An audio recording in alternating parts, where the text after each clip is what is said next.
Shalom, selamat pagi. Ayat nats kita pada pagi hari ini diambil dari Amsal 17 ayat 5. Siapa mengolok-olok orang miskin, menghina penciptanya. Siapa gembira, karena suatu kecelakaan, tidak akan luput dari hukuman. Dan dari Yakobus 2 ayat 5. Bukankah Allah memilih orang-orang yang dianggap miskin oleh dunia ini untuk menjadi kaya dalam iman dan menjadi ahli waris kerajaan yang telah dijanjikannya kepada barang siapa yang mengasihi Dia. Saudara yang terkasih dalam Tuhan, renungan kita hari ini berjudul Hidup Menurut Pandangan Allah. Kita hidup di zaman yang serba materialistis, di mana hampir segala sesuatu dinilai dengan harta dan uang. Akibatnya, tidak jarang kemanusiaan menjadi komoditas kaum elit yang berduit. Penghargaan terhadap sesama lebih sering diberikan kepada mereka yang kuat secara finansial. Bahkan, hak untuk bersuara seolah lebih banyak didengar dari jumlah dentingan koin-koin kuasa yang mampu menghimpun banyak massa atau yang mampu mengenyangkan perut mereka. Mirisnya, hal ini juga terkadang terjadi di lingkungan gereja, dilakukan oleh mereka yang berlabel pengerja ataupun jemaat biasa. Mari kita kembali pada firman Tuhan.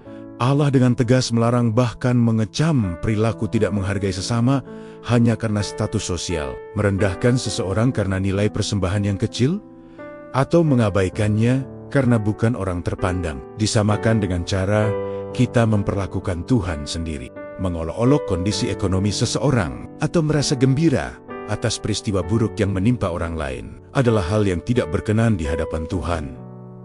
Seringkali orang menghibur diri karena petaka yang dialami sesamanya. Ini menjadi sarana pelampiasan ketidaksenangannya pada seseorang. Perilaku ini sangat salah dan tidak pantas dilakukan oleh orang beriman. Cara kita memandang dan merespon seseorang yang tidak mentereng menurut pandangan umum adalah tanda apakah kita menghargai Allah sebagai sumber kehidupan dan kelayakan. Amsal mengingatkan kita akan hal ini. Orang-orang yang bersikap demikian harus menyadari akan ganjaran dan hukuman yang akan dituai akibat sikap dan perlakuan mereka terhadap yang lemah. Yakobus juga menyoroti tentang keberpihakan karena materi sebagai tindakan yang tidak sesuai dengan karakter Kristus. Tuhan Yesus justru lebih berbelas rasa pada mereka yang miskin secara sosial. Yesus hadir sebagai pembela bagi mereka yang lemah, yang tidak ada yang menerima, apalagi membela. Keberpihakan Yesus ini dijelaskan sebagai suatu kekayaan iman bagi yang lemah, sehingga mereka percaya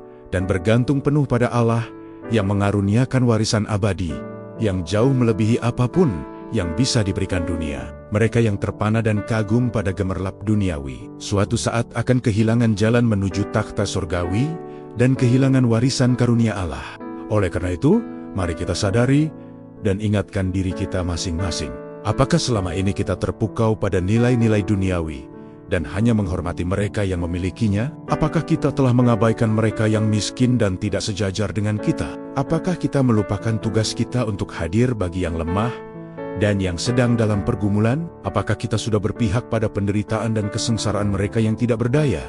Kiranya Tuhan menolong kita untuk menjawab pertanyaan-pertanyaan ini dalam tindakan nyata. Mari kita berdoa. Tuhan, walaupun mungkin kami sering jatuh pada hasrat memiliki banyak harta di dunia, ingatkanlah kami, agar kami tidak melupakan Engkau, dan tidak merendahkan sesama kami yang miskin dan lemah. Amin. Terima kasih sudah mengikuti renungan pagi ini. Tuhan Yesus memberkati.